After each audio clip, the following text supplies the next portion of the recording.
This video is sponsored by Surfshark, the best VPN on the market. Surfshark is an app or browser extension that allows you to change your location to access websites in other countries and keep you safe from hackers. For example, we here in Ireland can access other countries' Netflix libraries, streaming services such as DAZN in Spain for those all-important Premier League games. Surfshark keeps you safe and private by protecting everything you do online. When your device connects to the internet, all that information is, in a way, blurred out. Surfshark is particularly useful for keeping you safe if you use public Wi-Fi, such as a college or a cafe. Surfshark allows you to use one subscription on unlimited devices, meaning that you can even share an account with friends and family. On top of this, Surfshark offers a 30-day money-back guarantee, so if you don't like it, you can even get your money back. Our sign-up offer gives you Surfshark VPN for just over €2 per month and up to 4 months free. Why not scan the QR code on screen or use the link in the description to take advantage of this offer. What is up, my friends? How are we? It is Thursday night and you are very welcome along. Tonight's show, as I'm sure you can probably guess, is going to be about some potential impending departures from Liverpool. We're going to discuss the situation with Ibrahima Konate and Luis Diaz, who have both, well, for want of a better phrase, started to throw their toys out of the pram about their Liverpool future. So we're going to discuss what that means, what's likely to happen, and of course we're going to want to know how you guys are feeling.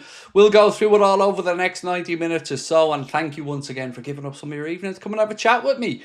So look, there is a load to get through. I'm just going to wait a minute or two for the chat to start to fill up a little bit more so we all don't have to keep going back over stuff. But let's start with a little bit of potential good news, which is, of course, apart from the Milos Kerkez announcement today that we were all waiting for, we did get the word that Atletico Madrid, well, they probably won't be coming in to try to take Andy Robertson because they are going for Atalanta's left back. So that is some potential good news there for the club and certainly for us Liverpool fans that it could be Robbo sticking around. That's always been my preference for what it's worth for a year, is Andy Robertson to be the Milos Kerkez backup. But there's nothing to say that Robbo may well depart for another club. But right now it looks as if the Atletico Madrid move is off the table.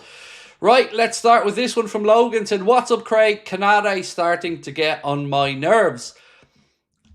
I have to be careful with these things because I'm pretty black and white, pretty cut and dry with these kind of things. I'm pretty blunt about my feelings on it. And it kind of is similar to the situation with Trent. You could kind of see it coming a mile away. But it doesn't really change what's happened since October, where, you know, Paul Joyce had said that Liverpool were close to an extension. So I really don't know what has changed between now and then, whether Konate just fancies a different move in his career and he thinks now is the time to make that change. I don't know, but I do know what I want Liverpool to do in this situation. Of course, we'll go through that soon. Brad Larkin, how are you, dude? Said, can't wait for this season's home kit. Same. Yeah, we'll have to wait a little bit longer, unfortunately, Brad. But like your good self, mate, I'm excited about seeing it. And of course, excited even more about seeing the boys in it in pre-season. Right, so let's see, which one will we start off with? I mean, we'll go in chronological order. So we'll start off with the Konate situation because that was the first one that kind of broke out today. And we'd seen this from Santi_J_FM on X, and it's now been, Foot Mercado and many others are coming out with it. And it simply reads as such: Ibrahima Konate wants to leave Liverpool at the end of his contract. Now, again, this isn't me or this isn't you or this isn't anybody else putting this out there. This is the media obviously getting briefed on something. Foot Mercado then said Real Madrid, Barcelona and Paris Saint-Germain are all interested in the defender's arrival on a free transfer next summer, and the Frenchman is favouring a move to Real Madrid. Now, I'm going to be blunt tonight, ladies and gentlemen. I'm going to make it as simple as I can to give you my take on it. If he thinks he can weasel his way out of the club on a free contract, so be it. But he should be on the bench or in the 21s for the season. And let me explain to you why. It isn't just as simple as me being annoyed about it. It is two things. One, I think it's feasible financially for Liverpool to do. More on that in a second. And apart from that, I'm getting fed up of it. The club are surely getting fed up of it. And you might say, Craig, the club have let this situation happen. Fair enough. But we do have to draw a line in the sand. And for me, if he doesn't want to extend at the club, he either agrees to be sold this summer or he rots in the reserves in the 21s for the season. And here's why I think it's possible.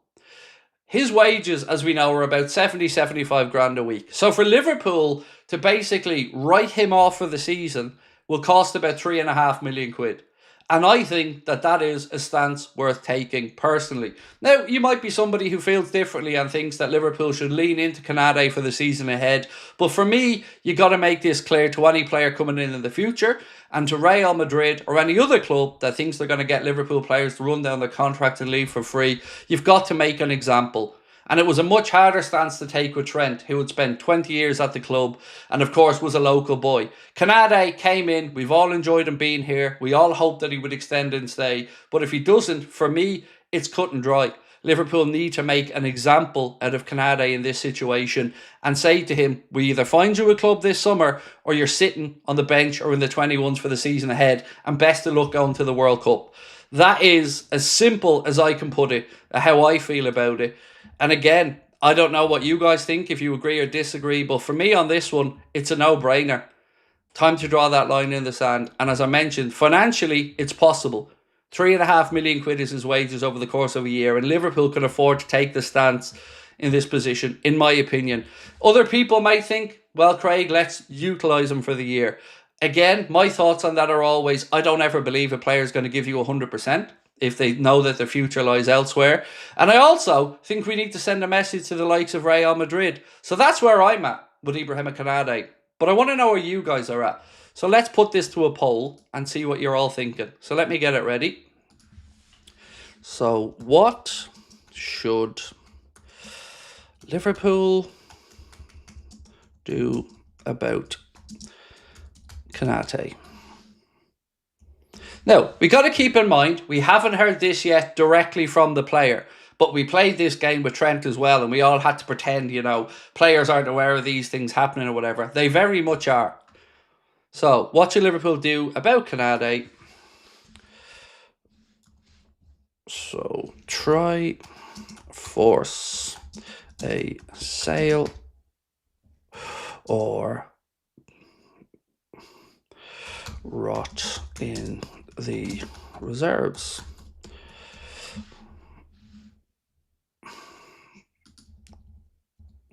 Okay, second one. Play him and let the deal run down.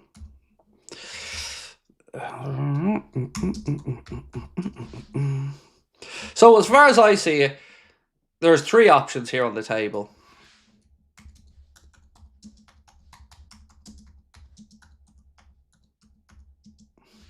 So we can either try to force a sale and tell him he's going to rot in the reserves if he doesn't. We can play him and let him run down his contract for the year, or we can keep trying to extend and put a deadline in. So vote away on those three options. And I want to see how you're feeling about this one, because for me, it is a bit different to the Trent situation in that he isn't a local boy. He hasn't been at the club 20 years. And I don't think the club need to be as respectful, for want of a better word, as they perhaps were with Trent. That's my take on that anyway. And like I've said all the way through, I also have another take on this, that I think Michael Edwards and Richard Hughes will look at the likes of Konate and maybe even Diaz and not really fear their departures, thinking that they're in positions that the club could probably improve on. And, you know, there has to be a reason why Liverpool aren't getting to the numbers that Konate wants. And that reason can only be that they just don't think he's worth putting another contract of the amount of money he's asking for in front of him. That's where I am. Freiburn said Craig Konate has rubbished it, mate. Has he? I've not seen it. But either way, he's rubbished everything. He's rubbished he was close to a contract. He's rubbished that he wants to leave. But what he hasn't done is sign a new deal with the club. Or once come out and say, I only want to stay here. Again, I had this crap with Trent and we went through it all and we gave the benefit of the doubt and everybody told me be nice and all this other shit, and look how it worked out. So for me right now, it's really simple. Here's the contract offer. You have X amount of time, sign, or we go to a sale. It's as simple as that for me. I'm not going through another situation with Trent. And again, if he has rubbished it, I've yet to see it. Sincerely, I've yet to see it. Scotty said, good evening, legend. How are you and the family? All good, bro. All good, thank you. All good. Good to see you, Scotty, and I hope you're well. And thank you with us, mate, for the 50-month membership. Wow. Who's the source? There's a couple. There's Santi_J_FM, and there's Foot Mercado and a couple of others. So it's not just one. There's a few ones. 100% no more Trents. Fuck Madrid and these players, said Didinho. Stevie Boy said Liverpool need to sell both Diaz and Konate, get the money in. Yeah, so look, again, whatever happens here, whether Konate rubbish it or not, he hasn't signed a new deal. That isn't going to change anything. Yeah, for me, that's it. You know, that's the way it's got to be this summer. You know, I'm sure we'd all love Konate to stay, but whatever the standoff is, or whatever has changed the situation over the past few months, it doesn't look like a contract renewal is on the cards anytime soon, or likely to happen in the immediate future. So we can't let this happen again. We're going to have to draw a line in the sand, and I think for the reasons I've spelled out already, this is the right hill to make that stand on. But again, let's see what the chat feel. When will his contract end? He's got one more season, mate. So his contract will end the end of June 2026, the way it currently sits. Why does it always seem like somebody wants to leave at the time? Isn't Liverpool a big enough club for the players? Now look, I've got to say, Marcus, as much as I'm sitting here and I'm going to talk about the Konate situation and the Diaz situation, I do have to caveat everything I'm saying with, I don't know what Liverpool are saying to these guys. So Diaz, I'm sure, wants an extension. But in that case, it doesn't look like Liverpool are forthcoming with an offer. So Diaz we'll move on to in a while. I think that's a little bit different to Konate, where the club have been talking with Ibu over a new deal, but just haven't been able to find common ground on that yet. So, you know, this story today kind of just enhanced what we all thought might happen, or I guess sped it up a little bit. But this one I'm more shocked with than the Diaz one. The Diaz one, it's always seemed like Liverpool aren't in a place where they want to throw money at Diaz. And again, I'm not saying what's right or wrong there. Not my decision to make. Craig, I think Liverpool will play him regardless if you think he gives the best shot of winning. Again, I totally understand that standpoint. And I'm not saying my viewpoint is the right or wrong one on this. I'm just saying we can't be having this happen over and over again.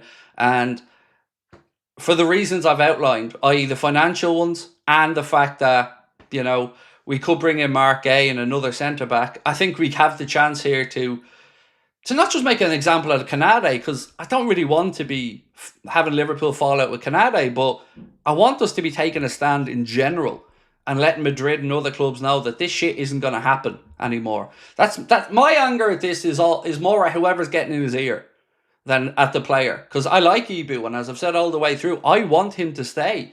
But it doesn't look like we're getting to that conclusion anytime soon.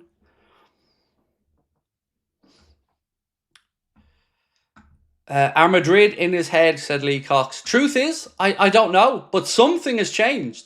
You know, something has changed since Romano, Ornstein, Joyce and many others said that there was a close to an extension. Now, I don't know, you don't know, and we may never know what has changed since that time. But we do know Madrid are starting to hover around.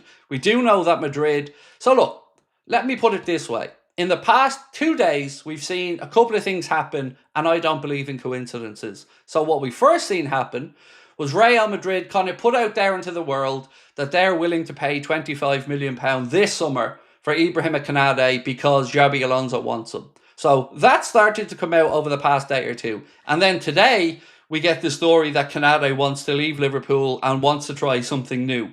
Do I believe in coincidences? Absolutely not. Not one bit.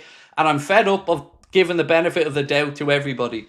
Because Pep Linders said he wasn't going to play for or be a second to another coach. He left, joined City. Trent said he had made up his mind, which was absolute lies. And we all had to play along and pretend. well, I'm finished pretending. You either want to be at this club or you don't. And if you want to be at this club, then sit down and hash it out with the club and get a new deal. But if you want to leave, again, grow a pair and be upfront and say it, because the fans would appreciate that honesty a lot more than the snidiness that we had with Trent. That's the way I look at it.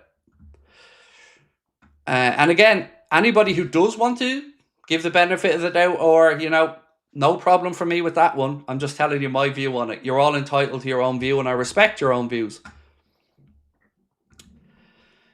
Mohammed said, hi, love the live streams, always makes my nights. Thank you, bro. Appreciate you being in, and thank you so much for your continued support as well, Mohammed. Appreciate you. 10 months as a member, bro.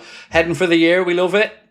Eddie said, no player is bigger than the football club. So here's what I don't get, Eddie. Like, pushing aside anything else, why wouldn't you want to stay here? Like, Liverpool Football Club right now, got to be top 4 or 5 teams any player would want to play for. You know, we've just won the Premier League. We've made some really exciting signings. Virgil staying around. Mohamed Salah staying around. The manager has shown what he's capable of. And the club have shown that they're willing to go big and try to secure our future. So why wouldn't you want to be here? That's what I don't understand. Now, again, if it is Real Madrid, then come out and say it. And then get to the point where Liverpool and Real Madrid can maybe sort something out this summer. But, yeah, my loyalty is always to the football club. And if a player doesn't want to be here, well, then move on an unhappy player. That's the way I look at it. I don't like having a player in the team who knows his future isn't here, because I don't believe they're mentally or physically ever going to give their 100%. Even if people, you know, want to play nice and say, well, they're professionals. I get it. But they're professionals who won't want to risk or ruin a move that they may have in the future. So I've always said the same thing. I don't think you ever get 100% from somebody who doesn't see their future at the club. Lee Patterson said, great content, love your stuff. Thank you, bro. Appreciate you. Honestly, I really do. I appreciate everybody's thoughts, interactions, support so much. And by the way, thank you to Connor for this morning. AM Crosby, as I call him. You knew I wasn't going to be up. You knew it, didn't you? When you seen the announcement of Milos, you knew that I wasn't going to be the one breaking the video for you. So thank you to Connor for doing that one earlier on as well. And of course, we will move on to speak about Milos in a few minutes. Would you take the 25 million from Real Madrid for Konate? I wouldn't ever accept any first offer. Let me put it that way. But for the sake of the dressing room, for the sake of the face of the club, I'd probably try to push them towards 30, you know, and do a deal there. Because that would allow us to go out there and bring in the likes of a Jarell Hato or something like that. So yeah, that's what I would do. If Madrid are willing to get to 25, then I try to get it a bit higher. And I do a deal to sell him this summer, you know. That's what I do. At least Madrid this time seemingly are willing to put up. I mean, I know it's a lowish fee, but he does only have 1 year on his deal. And remember, we're valuing Marc Guehi as a club at about 30, 35 million. He's homegrown as well, younger than Konate. So, you know, if we have a player with a year left, I think 30 million, if you can get that from Madrid, would at least remove the negative element of all of this and just let us move on. So, yeah, good question though, Mark. Good question. Would you take it, Mark? If you were the club, would you take the 25 mil? I'd like to let Konate play 4 games just to be petty, so no medal when we win the league again. But he's already got a league winner's medal, Brad, to be honest. So, either way. Look, it's hard in these situations for fans, right? Because the first question we're all going to have is, again, why have the club let this situation happen? But I just have something in my mind, and I don't know it to be a fact, and I'm never able to prove it, but something at the back of my mind just feels that Luis Diaz and Ibrahima Konate are 2 players that Liverpool feel are very replaceable. You know, that's the only thing I can think of here as to why they're not willing to go higher, that they think that these guys are replaceable. And you know what? I agree. I do agree. Not saying I don't want them both here. I've said many times, I love Diaz and Gakpo as options on the left, and I hope they stay. But I kind of get where the club are at as well. You've got Diaz on a really low wage, in a position where you can let him leave for free at the end of his contract, and you've still got him till he's, 30 or so? Or you've got the Konate situation now, which is a bit more tricky. But if you don't think that you're going to extend him or he's not worth the money, then come to a conclusion that moves him on and we get some money. Don't want players that don't want to be here. Like I keep saying, this is one of the best football clubs in the world. You should be chomping at the bit to come and stay at Liverpool Football Club. Dharmendra said, sell these two. I don't want to use that word. I don't, because my problem in these situations, Dharmendra, is just I want upfront and honesty from players. So if Konate comes out and says, yeah, I'd like a move, great, make it happen. I don't like this pussyfooting around and staying quiet stuff. Just trying to, play chicken, basically, with it. I just want sincerity, upfront honesty from any player, like I said about Trent as well. Justin Williams said, hi Craig, hope you and the family are good. Yes sir, we're all good, thank you. My little dude has his final ever day in primary school tomorrow. So yeah, it's mad. They grow up so quickly. But yeah, Lucas is his last ever day in primary school tomorrow, and then he starts secondary school in the summer. Well, at the end of the summer. JFT97 Toronto said, I'm sure greedy agents are in their ears too. Yeah, potentially, mate, potentially. You know my thoughts on agents, and if you don't, I don't have much time for them, to be fair. I'm sure there are some very good agents out there, but there are also agents who like to keep players moving around for bigger paydays.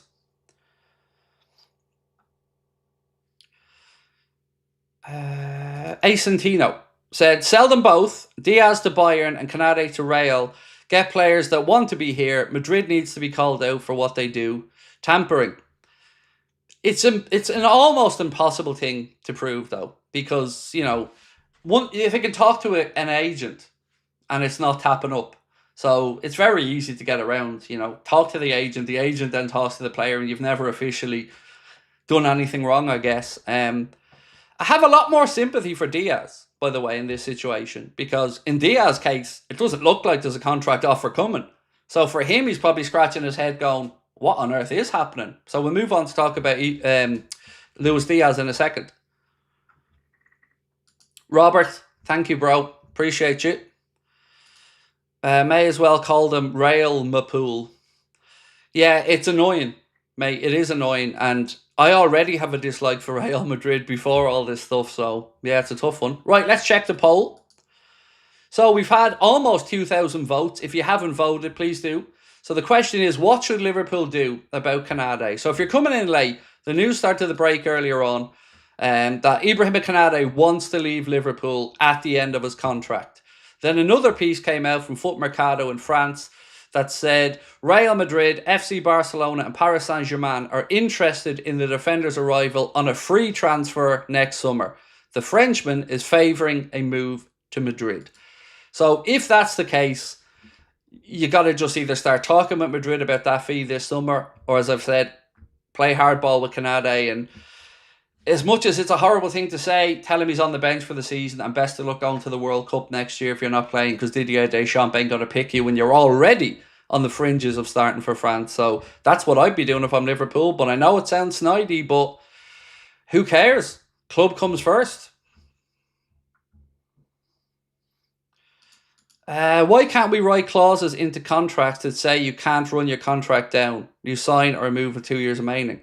Because it's illegal, quite frankly. A player signs a contract, and if they see out that contract, they fulfilled their duties. From a club's perspective, there is some blame to put on Liverpool here for allowing this to happen. We can't just ignore that. It's where we're at. So we'll just have to wait and see how it pans out. Sell Konate, he's not even worth his wages, said Blah. Look, I've always said I don't think Ibrahima Konate is a 200 grand a week defender. I've said that the whole way through this summer so far. Want him to stay, but at 140, 150 grand a week, I think that's more than enough for Konate's level at this moment in time. Gavin said, hey Craig, football is brutal. If we have injuries, we need Konate. No, we don't. We need to go out and buy somebody else, is my point. I'm not saying, Gavin, that we don't, put that squad place to use. My point would be, he's on the bench and we go out and bring in somebody else who's coming to play. Whether that's Nathan Collins, whether that's maybe a younger one like Jurel Haddo. I'm not saying Liverpool leave themselves short, but what I'm saying is, it will only cost us 3.5 million in wages to do it. Whereas if you tried to do it with Trent, it's about 10 million for the year in wages if you tried to do it last year. And there isn't the same connection to the local boy element of it. So that's why I think Liverpool can be harsh with this one and bring in the replacement and just push him even further down the pecking order. Harry said, mad prediction. Dom will be our best central midfielder next season. Champions League in Hungary, workhorse, and he got the 8 goals and assists against Big Six, same number as Isak. Well, let's see. I mean, it's going to be a very interesting season in midfield. What a collection of players we've managed to assemble in there. We've a little bit on Harvey Elliott for you later as well. Another club have come into the mix there for Harvey. Stevie Boy said, didn't Liverpool make it clear that they wouldn't give Diaz a new contract, or have I missed something? It's certainly been written about. And I don't know. You know, let's move on to Diaz in a minute, but we'll get this poll finished. We've had over 2,000 votes, so we'll end it now, actually. The question was, what should Liverpool do? 70% say try to force a sale or let him rot in the reserves. Keep trying to extend, said 22%, and play him and let him run down the deal, 7%. So, as you can see, 7 out of every 10 people that voted think that Liverpool should, well, do the difficult thing here and say, you're going in the reserves or we're selling you this summer. And that's the right answer, in my opinion. That's my take, and I'm glad so many people feel similarly on it. Ray Matthew said, at least Konate is saying he wants to leave, but he hasn't yet. That's the thing. He hasn't come out himself and said it. And if he does, fair play. You know? And I get it, by the way. I've said this. I get it. Some players maybe want to go and play in 3 or 4 leagues in their career. I've no problem with that. But, you know, just be upfront and honest about it. And if you want to move to Madrid, say, you know, they've shown interest in me. I'd like to make it happen. I've very much enjoyed my time here, but I think it's time for a new challenge. No problem. Just get it sorted out with the clubs then and we move on. That's my take on this anyway.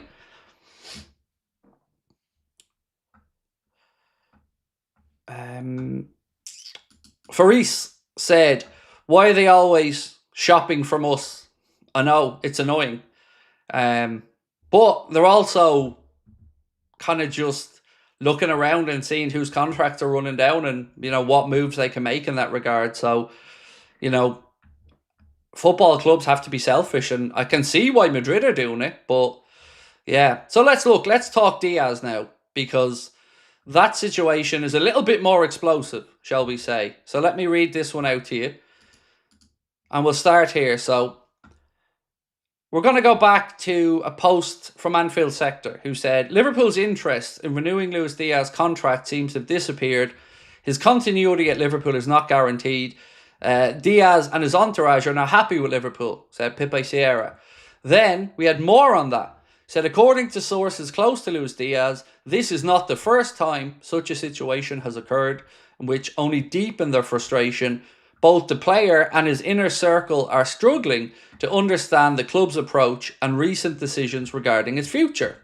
Then we had the really big explosive post that said, Luis Diaz wants clarity on his future. If he stays, he wants a better contract. Other words, he wants to leave. And look, I have way more sympathy with Diaz in this situation because he has 2 years to go and the club won't even start these contract talks with him. So it seems like the club are almost saying, we're happy to let you see out the last 2 years on the wage you're on because we feel we'll get value out of the deal in general, even if you leave for free. Now also, let's not forget, it's not all that like Diaz hasn't been flirting with other clubs here. You know, we know that he's been talking and hoping that Barcelona come back in. So, you know, he's hardly the injured party in all of this either. But my take is simply that Liverpool think they're replaceable and Liverpool don't think they're worth throwing new contracts at. Again, I'm not saying Diaz doesn't deserve one. He absolutely deserves a pay rise. No sure thing in my mind. But that's the only way I can think that the club are looking at this. You know, if you said to me, Craig, should Diaz get a new deal? Of course. Absolutely. He should easily be sticking another 70 grand on his wages. And he's had a very good end to the season. But let's not remember one thing. he had a big knee injury, and maybe the club have looked at it and thought he hasn't been the same explosive player since that. So in 22-23, he had that knee injury, and he missed 189 days and 31 games for Liverpool when he had that injury on the club's warm weather mid-season training camp in Dubai. So yeah, for this one, it kind of feels like both sides sort of know there isn't going to be an extension, but it's a matter of battling for hearts and minds here to see, which side comes out better. So for me, far more sympathy with Diaz in this situation than I do with Konate, who the club have at least tried to tie down to a new deal. Craig, do you think we should replace Thiago?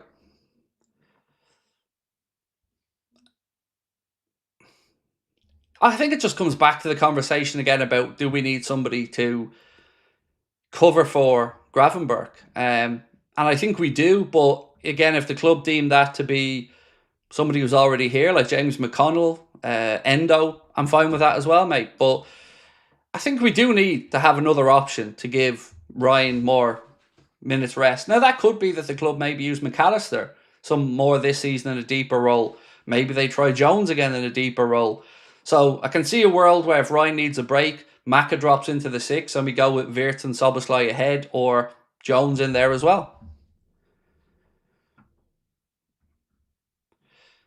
Daniel said, love your channel. I just found it a few weeks ago. Keep it up. Thank you. I really appreciate that. I love hearing that new people have come into our community, Daniel, as well. So welcome in, my friend.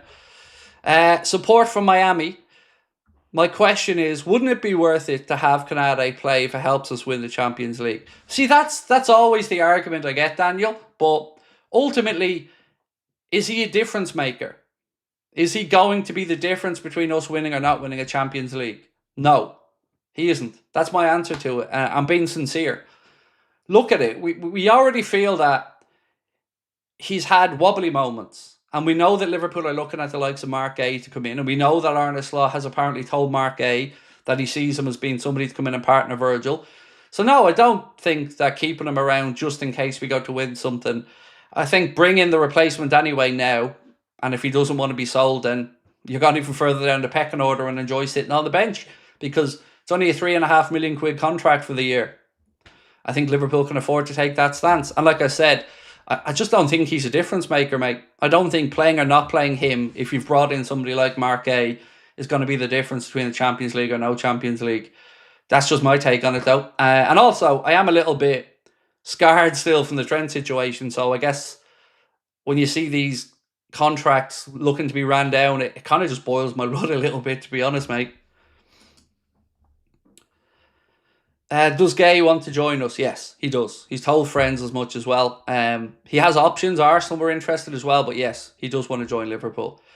What do you think about the idea of us signing the young Jarell Hato as a replacement for Konate? Do you think it's realistic that we could get him this transfer window? So, second part, yes, it is realistic, but it won't be without competition. Arsenal are interested in many other clubs. As a replacement for Konate, if Joey G is staying, then yes, I think that's okay, because you've got Marc Guehi potentially coming in, you've got Virgil, and you've got Gomez. So you've got 3 players there with good experience. Then if you were to introduce Jarell Hato as the 4th option, I think that's fine, because you're always going to have that younger defender coming in or being part of the 4 or so defenders or centre-backs at the club. Now, personally, I'm greedy and I'd like 5, so even if Nalo was the 5th, but I think Hato's possible, yes. And I think that's probably where this goes at a guess, Wade. I think that Liverpool will look to get Marc Guehi, and then I think Jarell Hato will most likely be the young defender that they look to bring in. So that would be my guess at how Liverpool are looking to deal with this. And it is a guess, though. Kevin Marshall, welcome, my friend. Appreciate you being in. So look, as I've said, I have a lot more sympathy with Lucho in this because the club just don't want to give him a new deal. And I like a bit of ruthlessness. I do. I like definitive action, swift action. So I'm all for it. I do have sympathy for Lucho. Like I've said, not really so much for Ibu in this situation, but I do have it for Lucho. But it is what it is. The club are putting our best interests at heart. And if the club feel that these are positions we can improve in, I want the best for the club. Players come and go. They're transient employees of the football club. We'll love them for a while, then they'll leave, and we'll talk about them in glowing terms when they retire. But right now, I want ruthlessness. I want Arne Slot and Liverpool going to get the very best and going to win as much as possible. Diaz was offered a new contract in November. He wasn't. They were in conversations, but he never got an offer.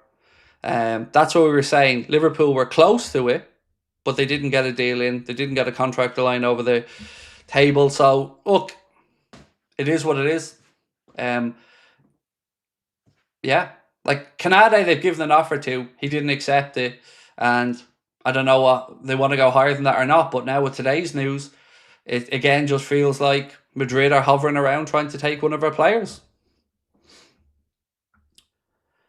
And yeah, look, and you're really not going to like what I'm going to say next, by the way, because I would be shell shocked if the club don't look to either sell Diaz this summer and then bring in Anthony Gordon.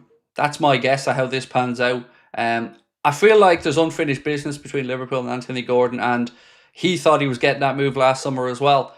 So for me, let's see what happens. I'm happy to have Diaz at the club. Diaz and Cody Gakpo are brilliant options on the left side. I've said it so many times, I'd be in no rush to move on either of them. But if Diaz wants a pay rise or to be sold, and the club don't want to pay him well, or even give him a new deal, then the only avenue is find a club to buy you when we sell. Or you stay and see out your 2 years.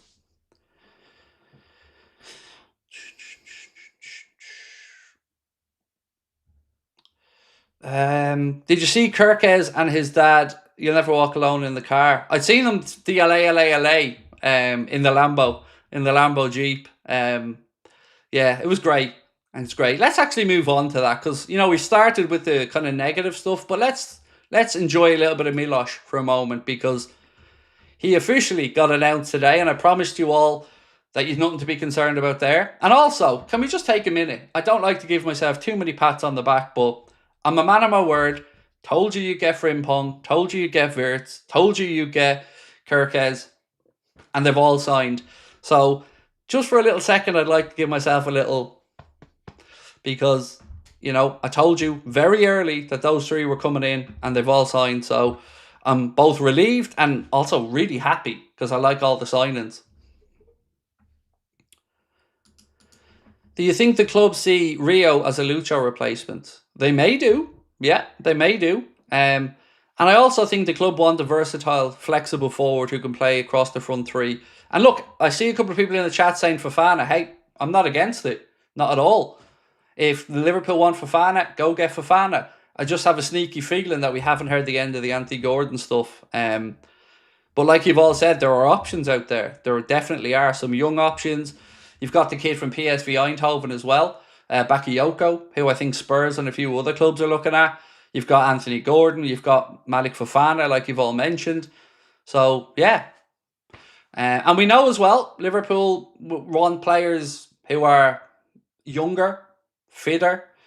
Diaz is a great work rate, by the way, he really does. I just get Michael Edwards-Prince all over this in my head. That's the way I'm looking at it. I just think Edwards looks at these two as players who are eminently replaceable. Right, so just got in. What have I missed? Well, the two big stories we started off with were stories that suggested that Ibrahima Konate wants to leave when his contract is up. PSG, Barca and Madrid have been mentioned, and he prefers Madrid according to one report. Then we spoke about Pipe Sierra coming out and saying that Diaz is unhappy, that he either wants a pay rise at Liverpool or he wants to leave. Right, so let's talk a little bit about Milos and some words from him after his unveiling today. He said about Arne Slot, he and Slot talked about the tactics and the plan and where he sees I can improve and where I can help the team. Obviously, when the coach comes and also talks to you, it's a big thing. It's a big sign of respect. And that's one common thing that keeps coming up with all the new signings, is that when they sit down and they speak with Arne Slot, particularly in the Florian Wirtz situation, they're blown away by the plan that's presented to them, by the vision that they see for their development and how they can help the team. So give Arne Slot and Richard Hughes their props on that one as well. He said, as everybody knows, Richard Hughes brought me to Bournemouth and was a big part of why I went to Bournemouth. Obviously, also important is the gaffer. I had talks with him. I knew, really, when I talked to him and Richard, that this was for me. He went on to say, I just want to thank everybody for really showing me big love, even before it was announced now. And keep supporting the team like you support always, because you're the biggest fan base in the world. He went on to say, I started to watch when I was 13 or 14 and to be really into Liverpool. I remember a lot of legends. I watched a lot of clips of John Arne Riise, of Andy Robertson, and I loved the lot. I watched a lot of games of him. It's a real privilege to be here. I would say in May, already coming close to the end of the season, that it's starting to get a bit more serious, the move to Liverpool, and finally I'm here. You can't have much peace because it's Liverpool and you want to become a Liverpool player. I think it should be every kid's dream. And then he went on to speak about what he wants to achieve at Liverpool. And he said, to reach my potential to the fullest and to be the best player I can, help the team to win trophies. I think it's everybody's dream to win the league, to win the Champions League. And this club is meant for it. That's my dream. I'm going to give everything. Then he was speaking a little bit about Andy Robertson. And he said, I had conversations with my brothers. And we always say that for me personally, Robbo is the best left back that played in the Premier League. To come and to be next to such a player that has so much experience, it's important for me. Went on then to say, this club is a club that wants to win, that needs to win. Last season, they completely dominated everyone. And of course, big congratulations. But you always need to want more. And definitely from last season, this club is going to build on it and can only get better. I'm going to give everything, absolutely everything, to win trophies with the club and to hopefully score some goals at Anfield. I can't wait to hear the roar. See you soon. So that's some of the words that we heard from Liverpool's newest signing today, Milos Kerkez. And again, you've probably seen the little videos of him and his dad driving around as well. Listen to LA, LA, LA, and you'll never walk alone. And again, it was just really heartwarming to see a player talking about this being a dream, to be at a club like Liverpool, how proud he is to be here, how excited he is to be here. And of course, we're all very excited as Liverpool fans to welcome Milos and his family to the greatest football club on the planet. Yeah, I'm sure you guys enjoyed that today as well, if you've watched it. And of course, the Florian Wirtz signing day vlog came out as well, which was worth a watch. Right, where are we at? I'm just playing catch up with some chats I missed. This one from Ryan. Just got in, done that one, sorry. Tom said, hi Craig, would you give Diaz an extra 50k to 2028? Much love. Oh yeah, no problem, Tom. You know, I don't know why Liverpool aren't offering Diaz a new deal, but I'd have no issues giving him one. Personally, I think he's come off the back of his best season for Liverpool. I love the mix that we have on the left-hand side between him and Cody. So yeah, absolutely, I think he should be given a new deal. But if the club don't want to budge, you know, it kind of is where it is at the minute. Why are people saying that we're linked to Gyökeres? One rag of a paper has mentioned it. And like I've said, they can write it as much as they want. They can post it as much as they want. But to the best of my understanding, there is absolutely zero chance that Liverpool sign Victor Gyökeres. If that comes back to bite me in the ass and I'm wrong about it, you know where I am. But I firmly believe I'm right and that there's no interest in Liverpool signing Victor Gyökeres. That's my take on it anyway. Jonathan said, so I guess Shota is staying after all. I've always felt that he might. Like I said to you, Arne trusts Diogo. And if we're talking about potentially too much change at the club, having Diogo there is always a good option. But no, I wouldn't necessarily say that that's guaranteed yet either. Truth is, the outgoings could be a fluid situation where Liverpool see what offers come in. If they don't get an offer for Diogo that works for the club and him, I'm sure Arne will be happy to keep him here. Elk said, Trio finally signed, Guehi in for Konate. So far, 9 out of 10 window for me. Can't wait for Adidas to get the drop to get Wirtz and Frimpong. I'm buzzing with this transfer window so far. And how could I not be as a Liverpool fan? Interested to see, how quickly maybe the Marc Guehi situation develops. And then after that, we'll move on to talk about Darwin to Napoli, which looks like it has a genuine chance of getting done. So we'll talk about that in a minute. Where are we at? The Sparky said, great transfers. Can't wait for the season. WFM. WFM to you as well, my friend. Thank you. Paul, how are we, dude? If we want to make a statement, then Konate should be dropped for the season from everything, including training. Get his replacement now. Unlikely, though. I don't think it is that. Well, I don't think the replacement part is unlikely, Paul. Because as I've mentioned, if he's determined to leave on a free, well, then it's 3.5 million that the club will have to pay in wages. And I think that is very much a number that we can make a stance on, personally. So I do think if we want to, we could go out and get his replacement this summer. But, let's see if Real Madrid come forward with an offer that maybe works and Liverpool could get a transfer fee, avoid the potential toxicness that nobody wants at the club, certainly not in the dressing room, not in the media, nobody wants it. So it's just about resolving these things as harmoniously as we can.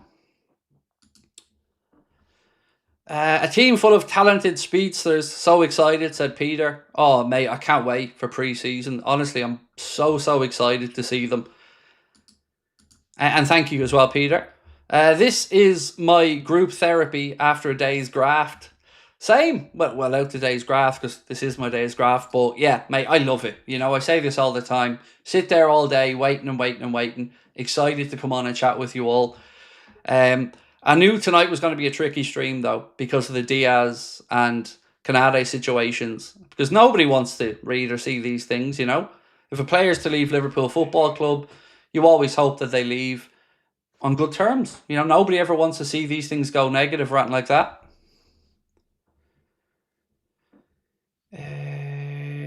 This one. So Daniel said, if we get Diaz, go for Rodrigo. In my opinion, great player. Difficult one. Like if you're playing hardball with Madrid, let's say, on the situation with Konate, to then go and look for Rodrigo.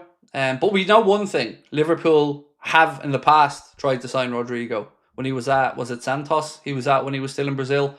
I don't know, mate. I've seen Arsenal's name linked with him a little bit, but as a fan, I mean, I'd like Rodrigo as well. I think he's a brilliant footballer, but I don't know what's going to happen up top. I haven't got a clue. Craig, who would you like as a new number 9, if not Isak? Not too keen on Ekitike for that money, or else wait till Jan or next year. I find it hard to answer because, like I said many times, I don't know what an Arne Slot number 9 is for Liverpool or what he wants. I like the likes of Šeško. I do. I think he has huge potential.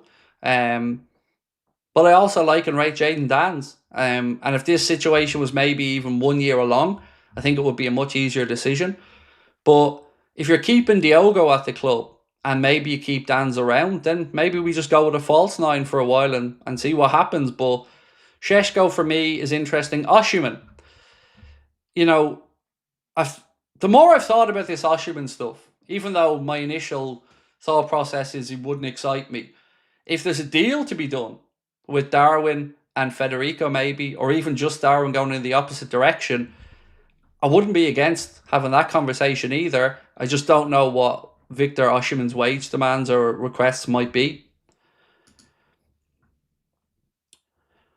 Voltmader to Bayern. Yeah, that's going to happen, Jamie. Bayern pretty much announced that earlier on that was going to happen. I have it in my late night videos link here. It was Florian Plettenberg said exclusive Bayern and Voltmader have reached an agreement on a summer transfer. So, yeah, it looks like that's one name that's maybe off the table. Have you seen Arsenal's title-winning signings? Norgard and Kepa. Shitting myself here, mate. Shitting myself, Joseph. Look, Norgard's a decent, solid signing, to replace unknown male 29 from Barnet. But, yeah, decent signing. But again, not going to get Arsenal fans up off their seat or not going to strike the fear of God into the rest of us, is it? Would prefer Jonathan David or Šeško to Osimhen, said Clive Austin. Craig, I'm delighted with the signings we're making, but worried about the sheer number of changes and effects on squad harmony. Thoughts? It's hard to discuss it when we don't actually know how many departures we're going to have at the minute. So, Elliott, as an example, is going to move on this summer. I've said this many times, even though, people are going to say we should keep him, which, by the way, I wouldn't be against one bit, but there's no indication that's going to be the case. And he's moved further down the pecking order now. So I think Elliott goes. Tyler Morton will go. Nunez will go. One of the left backs will go. I'd be very surprised if they don't. Keller has already gone. Maybe we lose one more from the front line. Chiesa looks very likely to depart to Italy or somewhere as well. Gasparini looks like he's a fan of Chiesa. But Como are the latest club to have been linked with Federico Chiesa. So certainly no shortage of interest in him from Italy. Is there anyone else I'm thinking might move on? Obviously, Nat Phillips has moved on. He signed that 3-year deal. West Brom, if my memory's right. Got a little bit of information actually on a player that you guys were asking about the other day.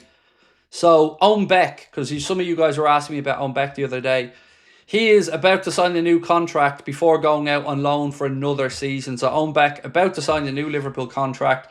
And then the plan is for him to go out on loan again. Football Insider claimed that Derby County, Rangers and Wrexham are all interested in bringing him in on loan for the season. Fabio Carvalho could bring Liverpool in some money as well. So apparently he could be close to a move to Benfica, and if he does, Liverpool will be entitled to 17.5% of the transfer fee, although it looks like a fee could be as low as 10 million based off the reports. Will we have enough squad depth to compete across all competitions next season? I think so. Look at it right now. Let's just assume we replace Konate, just for the sake of this argument. Right back, we've got 2 players there, and Jones can fill in as well. Left back, well, we currently have 3. If one moves on, we've got 2. And again, the ability of Gomez to cover on either side. Centre back, we'd have Virgil. I believe Marc Guehi will come. We have Joe Gomez, and then the replacement for Konate as well as young Nalo. So I think we're fine there.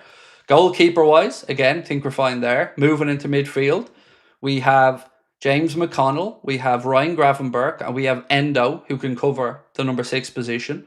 Maka can drop in as well. Then you've got Maka, Curtis Jones, Dominic Szoboszlai, Florian Wirtz as potential attacking midfielders. Again, 4 people for 2 positions. I think we're fine there.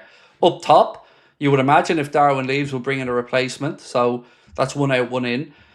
And then if Chiesa goes, probably a young player. So yeah, I think we're fine for squad depth, in all honesty, because you're still going to have Jadon Danns, Diogo Jota, Mohamed Salah. If Diaz stays, Diaz, Gakpo. So I think we're good for squad depth. And then obviously young Rio, Trey Leone, James McConnell. A lot of fringe players there coming through as well. If Guehi is on his way, then who's the replacement for Konate? Well, it depends how the Konate situation works out. I would say, as mentioned by somebody earlier on, Joel Haddo is worth keeping an eye on. Nathan Collins could be worth keeping an eye on.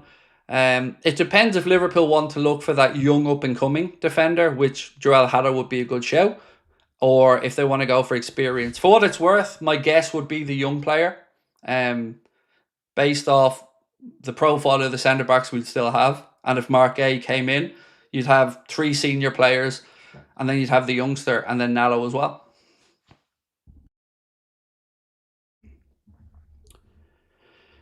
Too many changes, in my opinion. How? I don't understand how it's too many.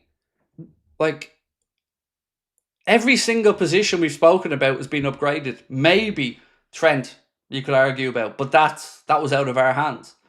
So we've upgraded at left back, a position where every single Liverpool fan complained about last season that we needed a better option in. We've got one. We need another centre back. We'll get one.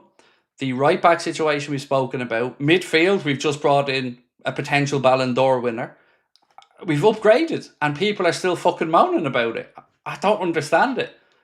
We want the best team we can get, and the club are out there assembling it at the minute, and somehow we're still complaining, you know? I don't know what to say.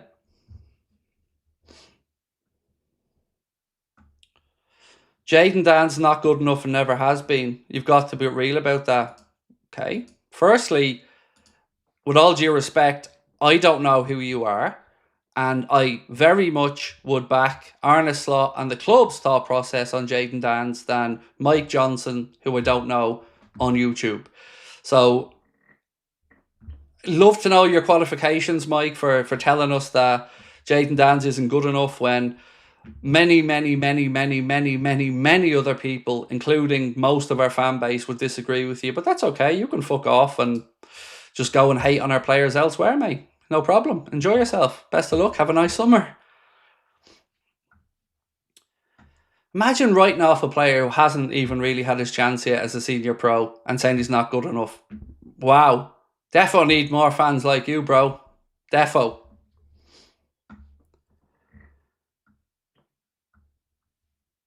One of our greatest windows ever so far, said Justin. Delighted.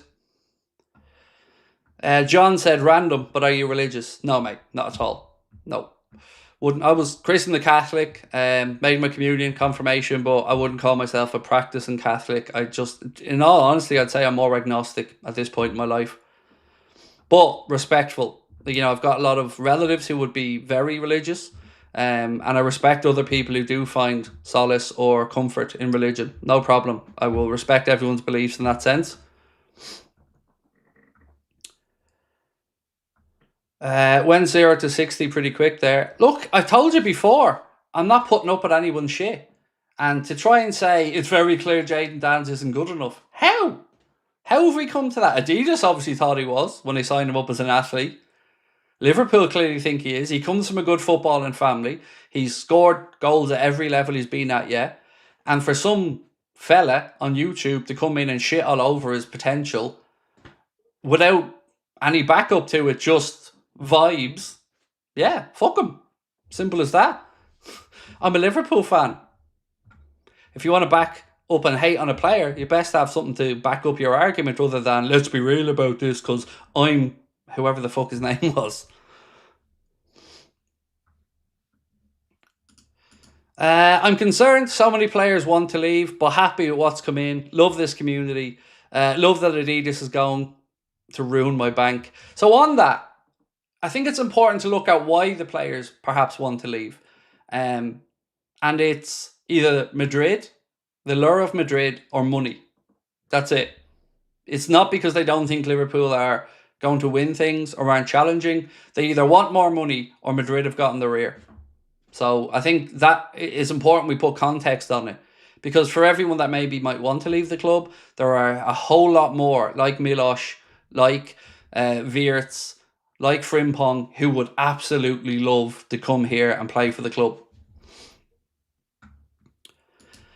Ryan said, was listening to last night's live stream today. How come there were issues with Kerkez visa? Already played and lived in England. So every time you change employer or job, you'd have to go through the process again. And you know yourself, like I said, whenever a government department comes into any of this stuff in any of our lives, it genuinely seems to be a little bit slower. So yeah, when Milos, even though he was here, as you've said, playing for Bournemouth, new job, new employer, new application pretty much. So it was always going to be a formality, but unfortunately it just delayed it a little bit, Ryan. But thankfully we got the announcement today and we got to see Milos in a Liverpool shirt and it suits him.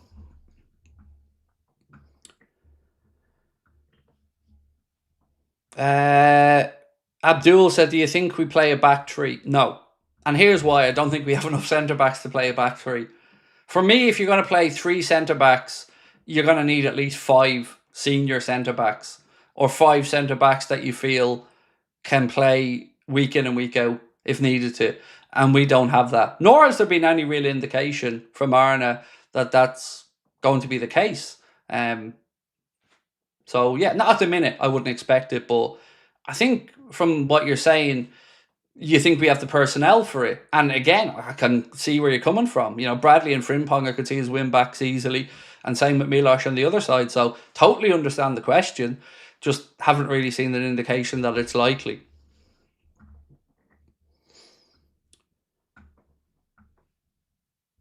Gravenberch at centre back, but why? Like, why would we drop him even deeper? For a system that Arne doesn't really play. So, yeah, let's keep the lads in the positions that they're doing their best work in, and for Ryan, that's obviously a bit deeper. Is Konate leaving? He wants to. That much, at least according to reports, yes, he wants to leave. But if he does or not, that remains to be seen. But certainly reports today suggest that he does want out. Yes, two different reports have said today that he wants to leave, but he wants to leave when his contract is up for free. When do the lads return? Said Irish. I want to say 8th of July, mate. But it might be somewhere between the 6th and the 8th of July. I think it is for the players returning for pre-season. Now, obviously, that might be staggered a little bit more depending on players who are maybe on international and stuff. They might have a little bit longer still to go on their holidays than the players who weren't called up for internationals.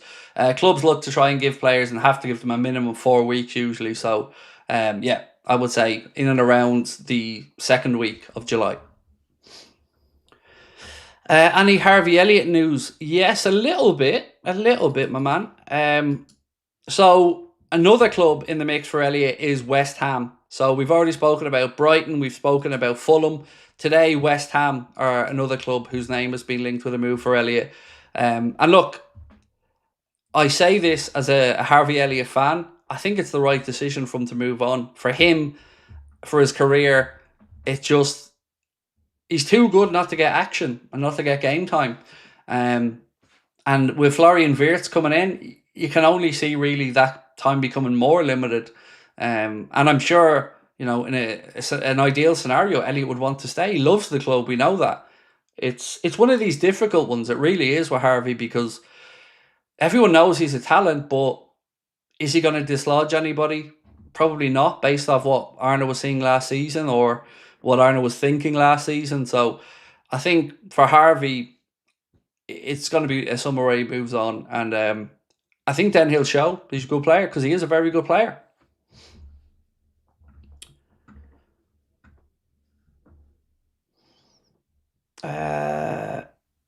The fact that Fabrizio Ornstein haven't said anything on the pair leads me to believe today's report Diaz Konate is nonsense. Oh, you're one of those fanboys, are you? Okay. Well, let me try a bit of common sense with you then, and that might work.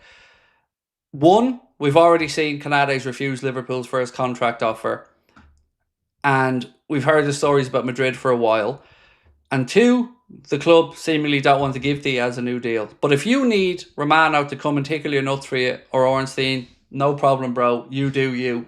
But look at the situation with sensible eyes and say what you think is happening here, because it certainly isn't looking like Konate's dying to stay at the club, is it? Let's be honest about it. We've already gone through all this shit with Trent, and we all had to pretend that he was, mulling things over and all. Konate seemingly wants to leave. And also, you've said you haven't seen it from Ornstein or Romano. You also haven't seen a denial from Ornstein or Romano either, have you? You haven't seen them come out to rubbish these stories to go, no, that's not my understanding of it. And again, remember, everything that I say to you on here, I usually have a reason for it. Sometimes I can't go as all in as I'd want to because I'm unsure of a source or what's happening in the background. But it's been pretty clear for a while that the Konate situation is one to worry about. What happens from there, up to you, what you want to wait for, what you want to read on, what you want to believe, no problem. But again, there's no big denials. Nobody come out from any of the English sides of the media to say that isn't true.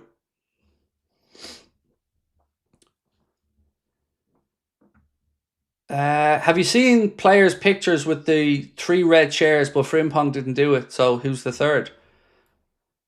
I think that's just... I don't think there's anything to think about deeply there. I think the chairs are just...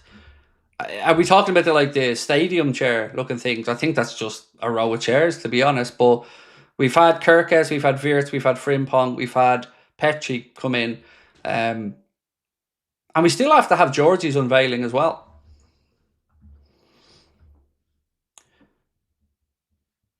Real Madrid even made the low ball offer for Konate too, so how false can it be? It isn't false. It isn't false. But again, I can't force people to think the same way as me. I always try to just respect what other people think. But, I've spent my entire life studying behavioral patterns because I was different from other people and I didn't act the same way. So I spent my whole life reading situations, body language. And like I said with Trent, it was pretty damn clear what he was doing. And I think for Konate, Liverpool aren't going to get to the number he wants. And I think, he's going to go.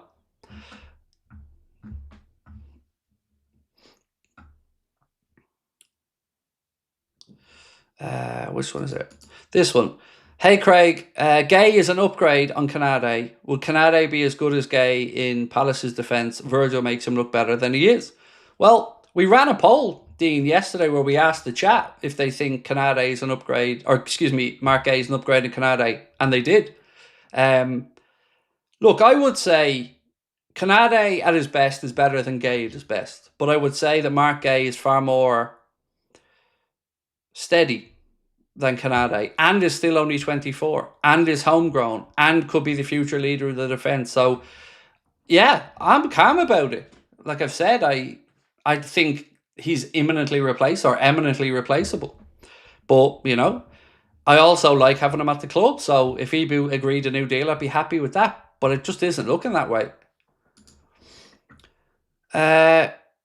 If Alonso has any respect towards Liverpool as a former player, he should tell Perez to look for other players, not get too free, especially after turning us down.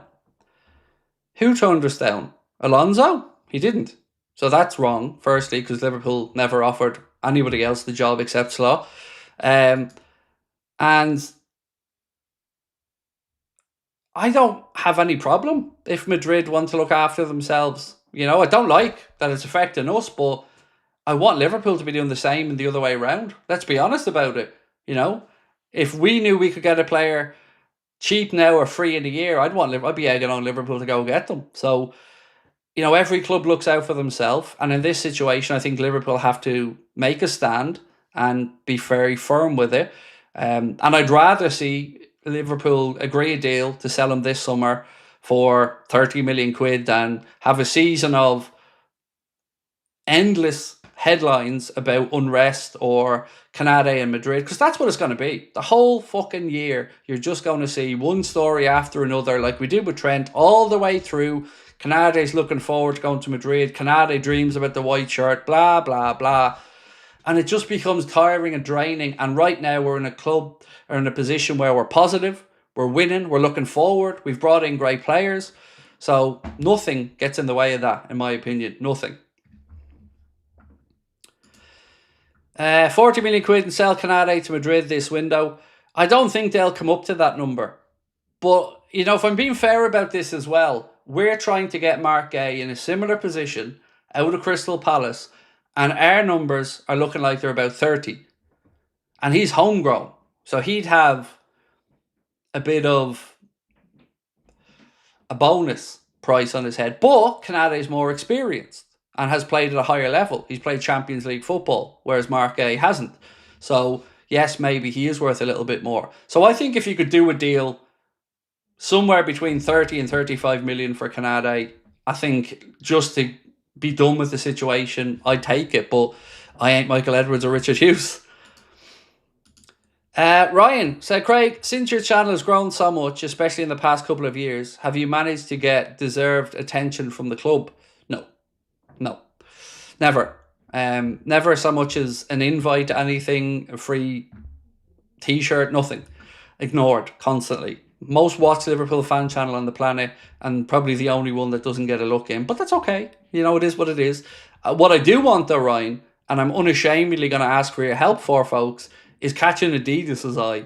Because if there's one thing that would make my life complete, it's even getting an email from Adidas. Because I'm an Adidas fanboy through and through, and yeah, I'd love to get acknowledged by Adidas when they launch the Liverpool stuff, because I'm a huge Adidas fan. Liverpool shouldn't have to convince players to stay, said Jorge. You're right. Like I said earlier on, mate, players should be tripping over themselves to want to play for Liverpool Football Club. But you know, some players, the allure of the likes of Real Madrid will appeal to them. So I get that. I just want upfront honesty and deal with the situation quickly so it doesn't become a problem. Yeah. Philip said, who should we go for as a long-term option if Konate leaves? I like Murillo from Forest. So my guess, and it is a guess, is we'll see a senior centre-back brought in Marc Guehi, where possible. And then, like our friend said earlier on, I think you might see that younger centre-back, somebody like Jorel Haddo, looked at if Konate goes. Because they're going to want to keep an experienced defender in. But if you look at some of the reporting, even today, there was a lot of reporting that Liverpool are going to look to bring in a younger centre-back as well. So my best guess is we'll see Guehi brought in and maybe somebody like Jorel Haddo looked at if Konate's moved on this summer. But either way now, with this Konate situation as it is, whatever happens this summer, whether he has to stay and he runs down his deal, I think we should be replacing with the likes of a Jorel Haddo now. If he's made it clear he wants to depart, then I think we need to be proactive in looking after our own interests. Forest Murillo, by the way, I think it's just too expensive, Philip. The recent price from there is about 70, 80 million. Dean said, I tell Konate to go and defend next to Trent without Virgil. Well, look, I play hardball if I was Liverpool in this situation. I would. Because, again, we have to look after our own interests.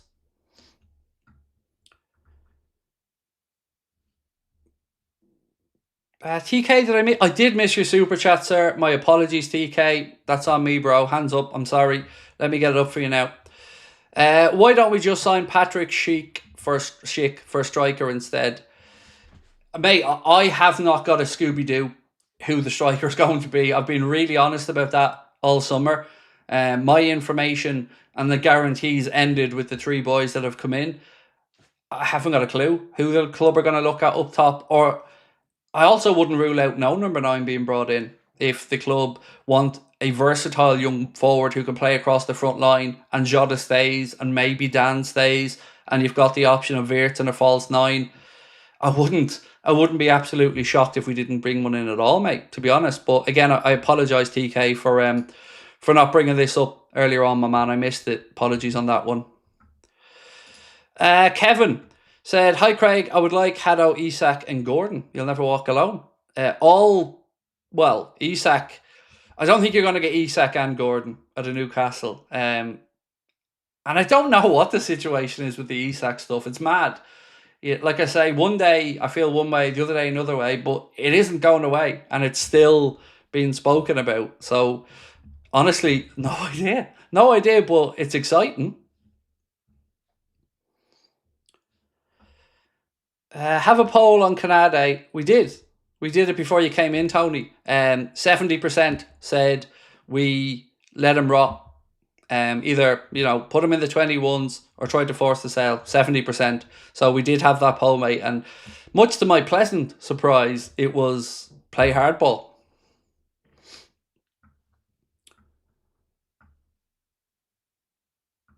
Some journalists, after articles, keep using July as a keyword for Isak. Well, to be fair, they keep saying July because that's when he's back and that's when he'll be sitting down with Newcastle. He's on holidays and he'll be reporting back in July. So I guess that's when they'll have, Newcastle will try to tie him down to a new deal. So I can understand why the journalists are talking about July, but I don't know. I still don't know if there's any chance we sign him. Why is there no mention of Victor Boniface as a striker? Again, Stephen, haven't got a clue, mate. What all I could say to you is 100% the club will have dossiers and data on every striker in Europe and further afield. And then they'll whittle it down to whatever the list they think is best fits for Liverpool Football Club. And just because we haven't seen a player mentioned in the media doesn't mean that the club haven't, at least looked at the guy. Let's talk about Darwin for a minute. And then we'll move on to Marc Guehi. But a couple of reports here. Fabrizio Romano said negotiations continue between Napoli and Liverpool for Darwin Nunez. Initial request was a package in excess of €65 million, but Napoli are trying to work on a deal structure and feasibility of the whole package. Nunez wants the moves, personal terms are being discussed. Then we had Mike McGrath and Chris Bascom saying Napoli are preparing an official bid for Darwin Nunez. So this one looks like it could potentially happen. You know, I thought initially maybe Napoli would be miles apart in the valuations, but they've certainly done their due diligence here. They've spoken to him. They roughly have an idea of what Liverpool are looking for. I think we may see this one happen. I think we may see Darwin head over to Napoli. And then there was the report we brought you last night. Let me just read this one out to you because it came out very late last night. So he's privately telling people he's moving to Napoli. His former Napoli player and fellow Uruguayan, Walter Gargano, said, I heard Darwin Nunez. He told me, yes, I'm coming to Naples. I'm waiting to close the deal. So he certainly thinks he's going to Napoli as well. Kaelin said, do you think we should sign Haddo and keep Konate for the final year, replace him with Guehi for free? Palace want Guehi to be sold this summer if he won't sign a new deal. And there will be other buyers. So if Liverpool want to try run him down, I would say it's probably the same thing as why don't we just pay the money for Guehi and sell Konate to Madrid for about 30 million? You know, it's kind of the same scenario but without the toxicity. So that's what I would suggest. What's this one? So when you've got the lads at the Echo mentioning Isak, and they're usually a lot more measured, shall we say, than I would be or others. And this is what Paul Gorst has had to say. And when they're talking about a potential Isak stuff, you know, they said outgoings will need to be factored in before Liverpool can plot an audacious move, for Alexander Isak, but it will certainly be a storyline worth keeping tabs on in the coming weeks, with still so much of the window left to run. Liverpool fan 36 said, Craig, mate, I don't think we're getting Isak. Nor do I. Nor do I think he's worth £150 million. But it ain't gone away, you know. But yeah, hand on heart, do I think we sign him? No. But, you know, every single day there's more and more stories about it. Where have we got? Ryan said, I'd chuck Salah up top and sign Messi for a year. I don't think we could afford it. He'd have to have part of the Sky TV deal or something, wouldn't he? Actually, let me take you through Ronaldo's apparent new contract in a minute. These numbers are astonishing. This is insane. Wow! Said, just saw a report that Haddo bought a €1.5 million house in Amsterdam. Deal off. Maybe. Like I've said, he said he's at home at Ajax. And even if he does move, you know, that's Ajax is still his home. You know, Amsterdam is still his home. So even if he keeps that for the future, I wouldn't read too much into it. But he has said recently that Ajax is his home and he's still developing. So maybe he's happy to stay for another season. Let me move on to speak about what is posted as being Cristiano Ronaldo's new contract with Al Nassr. And at Stokey G2, George posted this. So here's some of the numbers from this one. And it's absolutely astonishing what this one reads. Cristiano Ronaldo has been given one of the most lucrative contracts in the history of sport. £178 million a year, £3.4 million a week, 15% ownership of Al Nassr, estimated to be worth £33 million, a £24.5 million signing bonus increasing to £38 million if he activates the second year of his contract, £80,000 bonus per goal, which increases by 20% in the second year, £40,000 bonus per assist, which increases by 20% in the second year, £8 million bonus if Al Nassr win the Saudi Pro League, £4 million bonus if he wins the Saudi Pro League Golden Boot, $6.5 million bonus if Al Nassr qualify for the Asian Champions League and win it, 16 people working full-time for him, including 3 drivers, 4 housekeepers, 2 chefs, 3 gardeners and 4 security people, £4 million worth of private jet expenses covered by Al Nassr, and £60 million worth of sponsorship deals promised by Al Nassr with new Saudi companies and companies in the Asian market. That's... I don't even know what to say. You know, that's... I don't know. That's just madness. It's just madness. I don't even know what else to say. It's actual insanity. But I don't know, there you are. That's one hell of a contract. 1-2 said, in my opinion, a big sell-on clause makes more sense for Harvey than a buyback. Can see a big move from down the line. Big club, but Wirtz is also 22. Good shout, mate. Yeah, I think you've made a good point. Fair play. Appreciate that one. Dean said, did you hear Alan Brazil say Arsenal should get Darwin? Please do, Arsenal, please do. Let's put aside our rivalries for a minute here, Arsenal. You can come and get Darwin. That's no problem. You need a striker. We're all friends here. Let's help out. You can have Darwin Nunez. I tell you what, we won't even dick about. 50 million. He's yours. You can get him, but stick him on a train, first class down to London for you. No problem. We make that happen, Arsenal. Craig, he doesn't have enough, I feel, from Ronaldo. I know, mate. We're going to have to start a GoFundMe or something. Imagine only having 16 people working for you. Imagine only having 4 million quid worth of private jet expenses every year covered by the club. £3.4 million a week. I mean, it's hardly worth going into work, is it?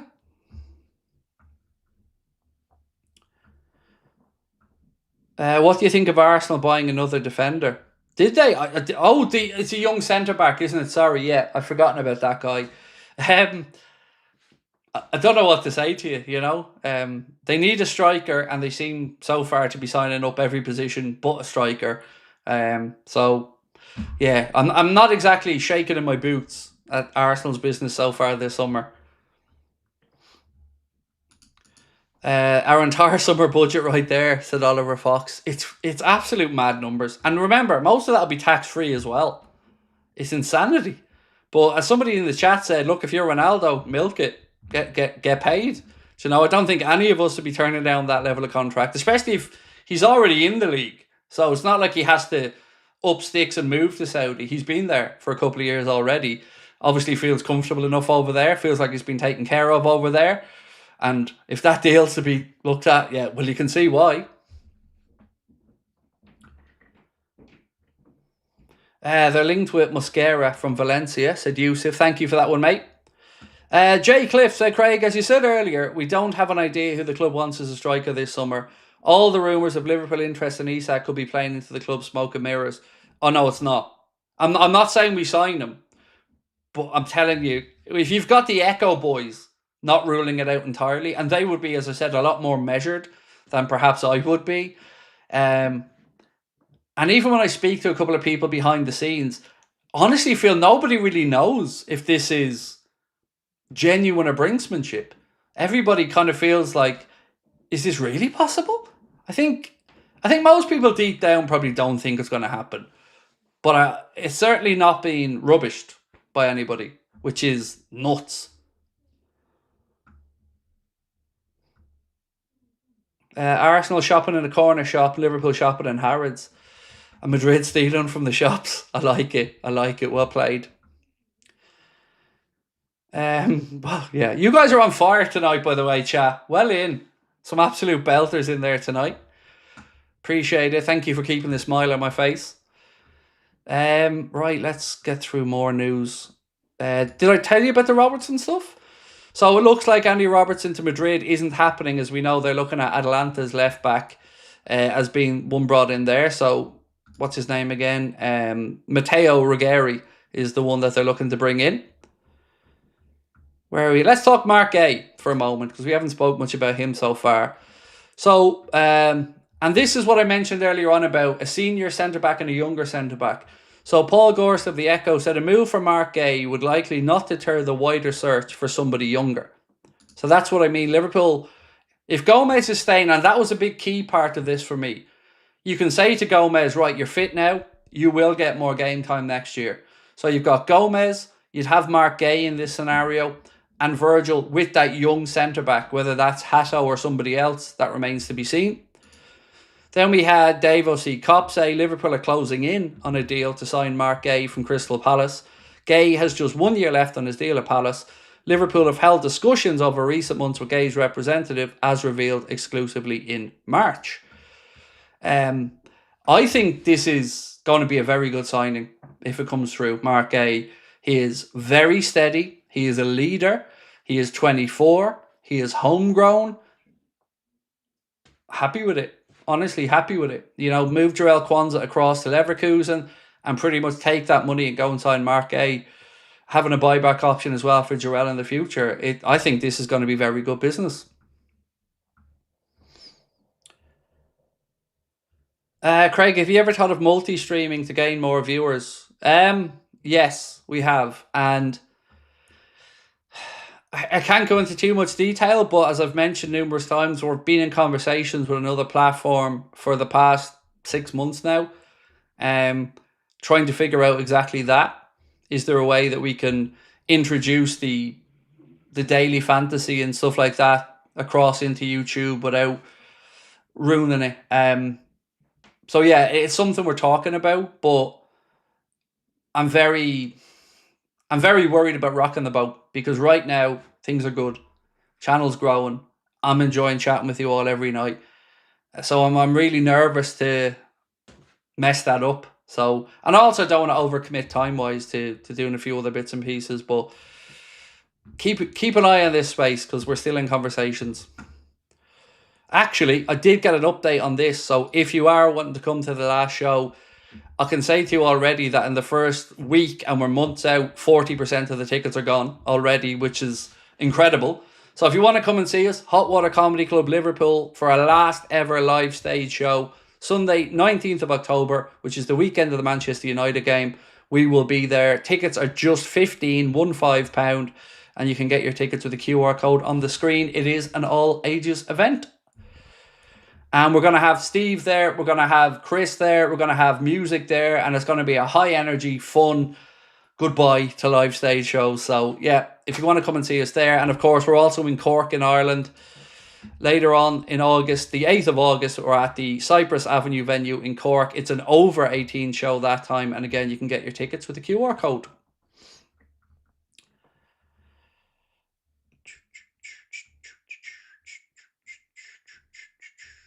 Where are we at? Cool. Right, let's get back into the chat. What happened to the fellow with something due to the wheelchair? Oh, we're still talking, Joe. So the cost of the wheelchair has gone up, obviously, because the world's getting more expensive. So yeah, Joe emailed me the other day and we were having a chat about it. We need to try and raise it to $7,000 to get Joe that wheelchair basketball chair now. But we are chatting back and forth with Joe, trying to think of a new way to push it along a little bit, for want of a better phrase. And so it hasn't been forgotten about. Joe was kind enough to reach out to me there last week.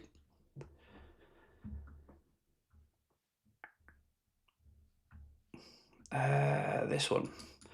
Guehi for Quansah, Branthwaite for Konate. Oh, mate, that'd be the dream. That would be the dream. I just don't think there's any chance. Unless Everton really do want to go for Ben Doak and we can maybe use that to slide our way in there to try and get a deal. Do you do any stand-up at your live gigs? I mean, I don't know what you mean by stand-up, but I like to think I'm a fairly funny fella. Whether intentionally or unintentionally. So yeah, I do try to crack a few jokes, but what you will get is more of my life story in the fun sense. Some behind-the-scenes stuff that you don't know has happened, or some of my very colourful family past, shall we say. My family is full of characters. Let's just go with that one. But I certainly wouldn't be calling myself an old comedian or anything like that. No, God, far from it.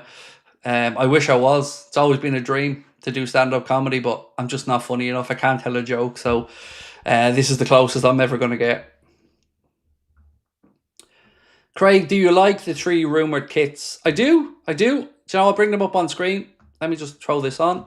So they are what are rumoured to be the 3 kits coming up for next season. And for me, love the green one. Absolutely head over heels in love with that green one. The red one, I'm happy with as well. The white one, I can see why some people would like it. I'm fat, so white doesn't look good on me. So I'll probably stay clear of the white one. But that green one and the red one, just take my money. Actually, no, Adidas, give me some free ones, please, and thank you. But yeah, I love them. I'm going to be broke when the Adidas deal comes in because, yeah, I can't wait. Yeah, the goalkeeper league shirt, good shout, Chris. The goalkeeper league shirt's a belter as well.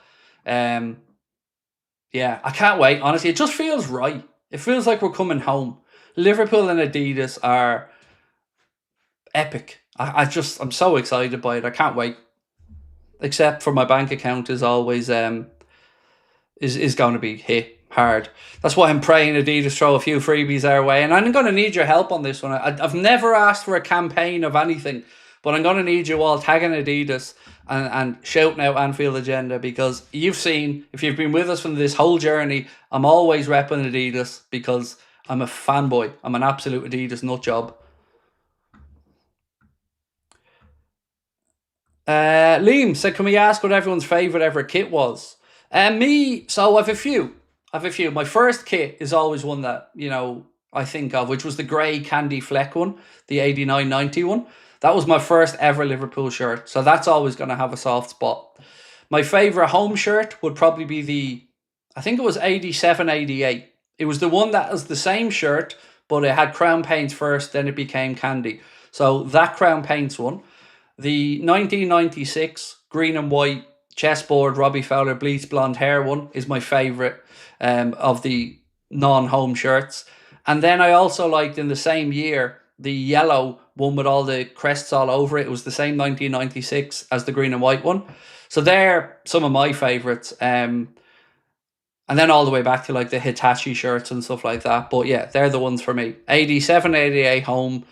89-90 grey, and the 96 second and third kits.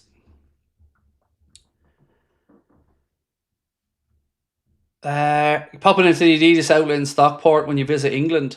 I mean, I've been in quite a few Adidas outlets, to be fair. I'm going to have a bit of time this time, yeah. So I'm in Liverpool for October 17th and 18th. So I don't know if I told you this, but I'm on vacation in Turkey in October. And I get back into Dublin at midnight. And I'm staying in the airport. And at 4 a.m, we're moving into well, my flight's at 5:30. So 5.5 hours after I arrive back in from holiday, I'm flying straight back out over to Liverpool for the Manchester United game and for our live show. So what a couple of weeks that's going to be for me. I cannot wait. Tickets in the Sevens Lounge to see Liverpool United. Staying at the Shankly Hotel as well for that weekend. And just coming off my vacation as well. I can't wait. I'm so excited. Liverpool United's been on my bucket list forever. And shout out to Brian for sorting that one. Whereabouts in Turkey are you going? Sarıgürüm, mate.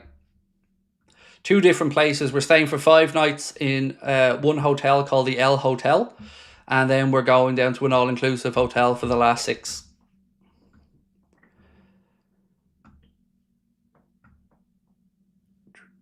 Who buys the stadium kit versus the match one, and why? So I buy the stadium kit for 2 reasons. 1, it's cheaper, and 2, fitted jerseys like the players one, they ain't made for chunky bots like me. So yeah, I'll always be the stadium one because they're a little bit more loose, and of course they're cheaper as well.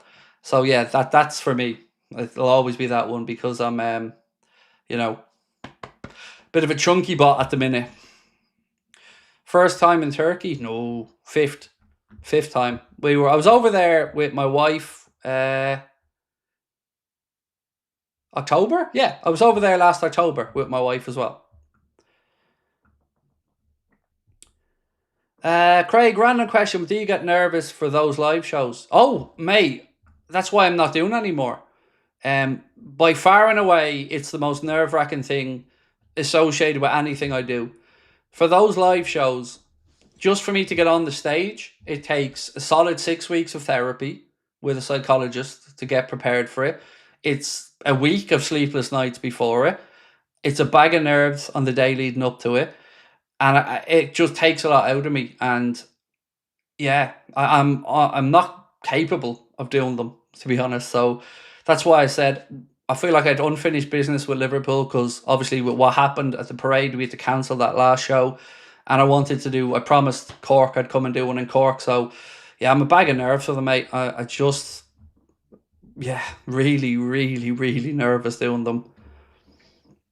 I know this is going to sound really weird, but I don't like being the centre of attention. I don't. I'm quite a quiet person, so yeah. This one. Luis Diaz wants to stay in Liverpool, but his salary is just not good enough. He earned the same as that Endo. I agree. Mate, no argument for me whatsoever about Diaz. I want him to stay. He deserves a pay rise. No problem agreeing with you on that whatsoever. But that doesn't change the fact that it doesn't look like that's what the club want to do. So, I think Liverpool look at this and think, right, he's on a low enough wage. He's got 2 years to go. At that point, he'd be heading for 30. If we lose him on a free, we lose him on a free. If a club comes in and gives us the money and he wants to move this summer, then maybe the club will do that. But I agree. And I think every single Liverpool fan would probably agree he deserves a pay rise as well. Adam said, really want Robbo to stay. We need his leadership. Would rather cost us left. Reckon we could get near 20 million from him. So until the Atletico Madrid initial interest came up, Adam, I'm the same as you. I expected Robbo to stay because he has 1 year to go. So he would almost be playing for another contract as well as being the great senior pro that will help Milos as well. So in my ideal scenario, that would be the case. Yeah, we'd sell Costas and keep Robbo around to cover for, compete with, and help Milos. What a time to be a Liverpool fan, said Itachi. This summer is stunning. I remember back in the days when we had fellas like Riera, Arbeloa, Skirtle, Ingog. I could continue on that list, bro. Voronin, Konchesky. Well, Raul Morelos I didn't mind, actually. He was all right. But yeah, Milan Jovanovic, I mean, they were dark days. I remember when we signed that young centre-back from Rangers.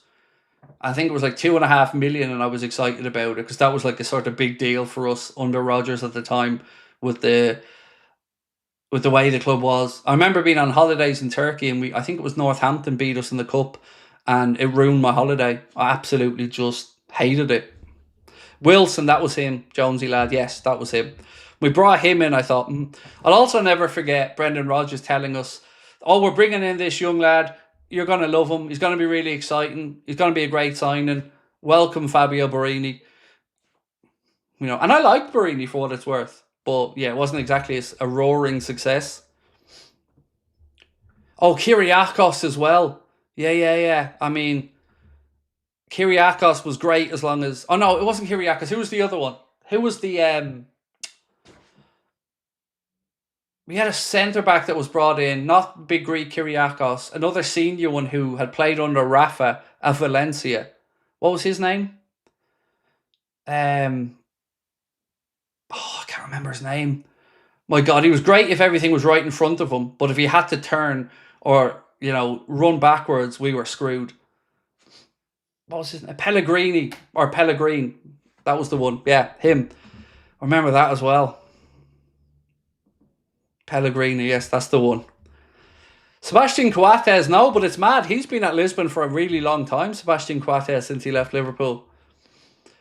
Momo Sissoko. I loved Momo. What a midfield that was, by the way. Gerard Alonso, Mascherano, Sissoko. Oh my days, that was incredible. Asaidi, yes. Osama Asaidi. Oro Tomato. Yeah, good shout. I remember him as well. Didn't he come in from the Netherlands when we signed him?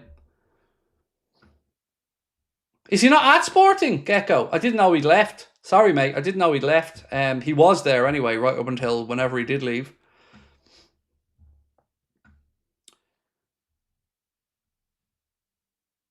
If we sell Diaz and Konate, who would you sign to replace them? So Konate, like I've said, I think it'll be a younger centre-back because Marc Guehi will be coming in. So you could look at the likes of a Jarell Haddo. In a dream scenario, Branthwaite would be incredible. Diaz... Malik Fofana, Anthony Gordon, maybe the kid from PSV Eindhoven, Bakayoko, could be a few other younger names. It depends how young the club want to go, and if they want an out-and-out left winger or they want a versatile player to play across the front line. Rodrigo would be another dream one. Aurelio. Yes, Aurelio was very good. Very solid. Yeah, good solid player. Who's my favourite Liverpool player of all time? I'm going to give you two answers. I'm going to give you the one of all time and I'll give you the right now. So the one of all time is Robbie Fowler, my favourite Liverpool player. But weirdly, he's my favourite, but I'd idolise Gerrard more in a weird way. And my favourite at the moment is Alexis McAllister. I mean, I love Alisson Becker, but there's something about Macca that's absolutely won me over. And then Bobby Firmino would be my favourite of the whole Klopp era. Bobby's an absolute legend. Charlie Adam. Do you remember Kenny Dalglish actually went and got him as well? Like, collected him. It's nuts. Paddy Berger, yeah. Fantastic player. What about Leao? There's no way Rafa Leao would work in an Arne Slot system because he just doesn't work hard enough off the ball. It just wouldn't work.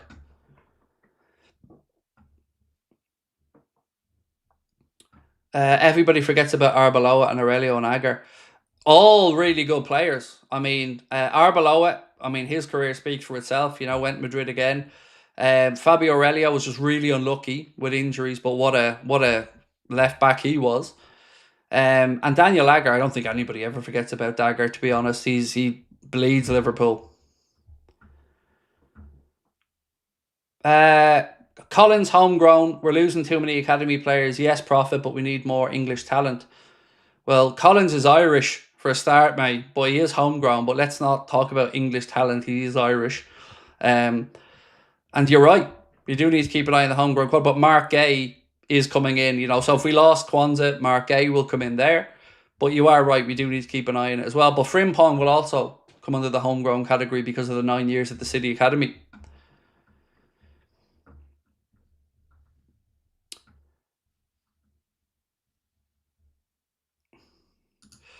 How much for Konate, Guehi, and who do we sign? So I think Liverpool's asking price for Konate is upwards of 40. I think Madrid, if they're going to make an offer, the reports were that they're going to only go as far as 25 million. And Marc Guehi, again, Palace 150, Liverpool are at 30. You'll probably see a deal at 40. Itachi said, my all-time number one is Steven Gerrard. Currently, it's Alexis McAllister. They both have something in common for me. I hope Macca will be the new vice-captain. I'm just all in on Alexis McAllister. Love him to bits. He's just everything I like in a footballer, except maybe the flashiness. He doesn't have the flashiness. That's where Bobby comes in. But I love Alexis. He just goes about his business, is damn good at what he does, is incredibly versatile, chips in with some goals, and never gives up. I love it. I love that little Argentinian warrior. Yeah.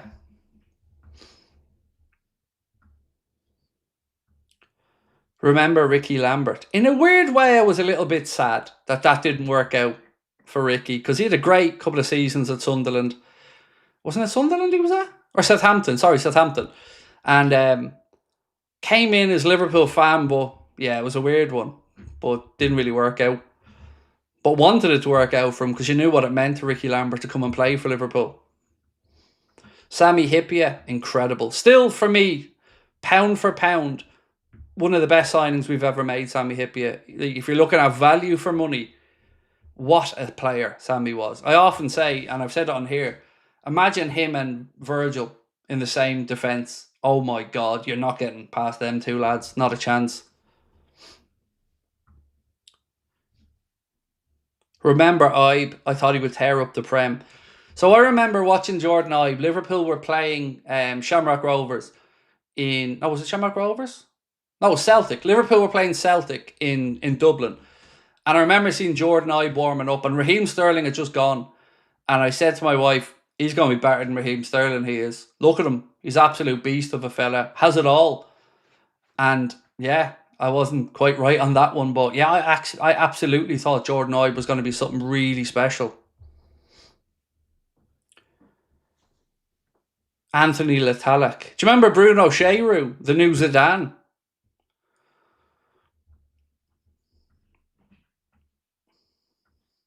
Didi Hamann. I've assigned Didi. I met Didi Hamann, a really nice bloke, by the way. I got a chance to chat with him. Didi Hamann, Luis Garcia, Jibril Cisse, and Vladimir Smitser. Had a good 20-minute chat with them, and have a Didi Hamann signed shirt upstairs. Loved him. For me, he's the reason why we won in Istanbul. That halftime substitution, bringing Didi on, changed it all. Always hoped we'd see Aymar and Joaquin at the club. Pablo Aymar was incredible. And Joaquin, it's really funny that you mention that, because my first game as an adult going to watch Liverpool, I got tickets to go watch Liverpool Real Betis in the Champions League. I was sat right behind the dugout. And I remember seeing Joaquin warming up and just thinking, wow, what a player. What a player. But yeah, Aymar and Ayala, two absolute legends of that Valencia team as well. Danny Pacheco thought he was destined for the top. There's been a few over the years, hasn't there? A few youngsters like Ben Woodburn, remember? The youngest scorer and all, and we thought he was going to move on to big things. Ewan said, doing the Bayern Munich stadium tour in a few days' time on holiday, what should I say to make fun of them for missing out on Wirtz? Wirtz going on here. That's what you should be saying. And look, by the way, it looks like a cracking stadium, so enjoy it. I love going on a stadium tour when I'm on vacation if I can as well.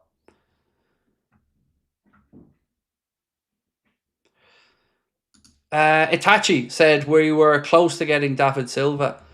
I would have I've said this so many times. Him and Henry were two players I would have loved in a Liverpool shirt. David Silva to me is just incredible. Incredible.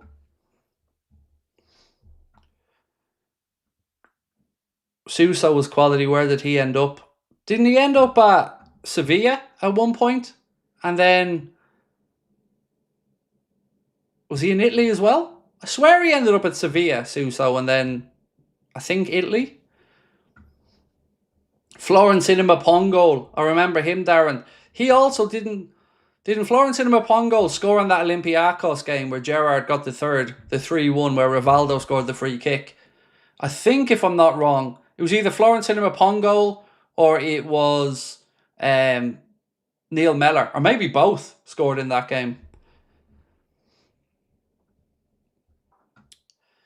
Igor Bishkan. Super Crow at Igor Bishkan used to be atrocious. That was one of my favourite banners that Liverpool had.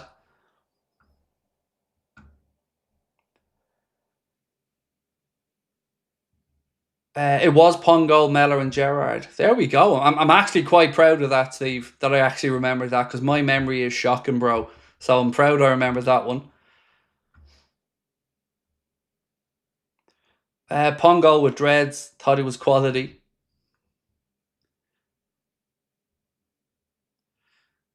Stephen Corker. That was a strange. Yeah, always will be Kloppo's first signing, albeit it was a loan. Hamann has a Scouse German accent. I loved Didi Hamann. I did. I absolutely loved him. Victor Moses. Do you remember we were linked to Moses' daddy Simons as well recently? He's still banging them in somewhere. The striker who came from Barca a way back. Barca. I can't remember. Samuel. Welcome to Anfield Agenda FC. Samuel Hickson, appreciate you. Steve Staunton, yep, I remember him. Then went to Villa. That was a time, actually, it was a weird one, because we got rid of him, we got rid of Beardsley, and I think we got rid of, there was one more in that group. The Welsh guy, Dean Saunders, I think all around the same time. Who do you think is better, KDB or David Silva? So, very different players. I'd probably edge with Silva. That's how highly I rate him. I wouldn't argue with anybody, by the way, who said KDB, because, again, incredible player. But there was just something about David Silva that I found incredibly elegant. He was always able to find space between the lines, always able to find a half a yard to find that pass or make himself available. He's such a special player. And again, but what happened as well with his young child at that time, so glad that the baby survived and all of that stuff. But he always came across like a really lovely fella as well, David Silva. Do you remember who scored for Olympiacos? It was Rivaldo with the free kick, if I'm not mistaken, Carl. They went 1-0 up. I was sick that day. I was watching it at home in my bedroom, and I couldn't believe it when we went 1-0 down.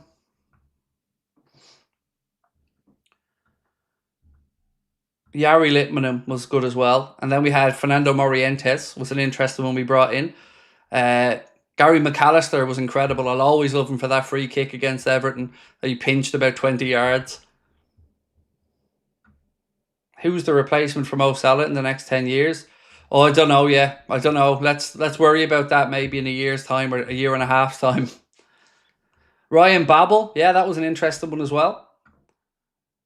I remember we signed him off the back of an incredible tournament for the Netherlands with the under-21s, if I'm not mistaken. And I thought Babel was going to be our Thierry Henry. Craig Bellamy, the nutter with the putter. Thiago was the player from Barca. He was talking about a striker, mate. Do we have a striker called Thiago? I don't know, mate. Not remembering. Am I scared of Man City? No, not at all. I don't think their signings are great. You know, they're always going to be there or thereabouts, but no, I don't think they're the same machine, and they have plenty of off-field issues to be concerned about as well. Right, ladies and gents, I'm going to say goodnight. I'm going to go record the news update video, the late night update.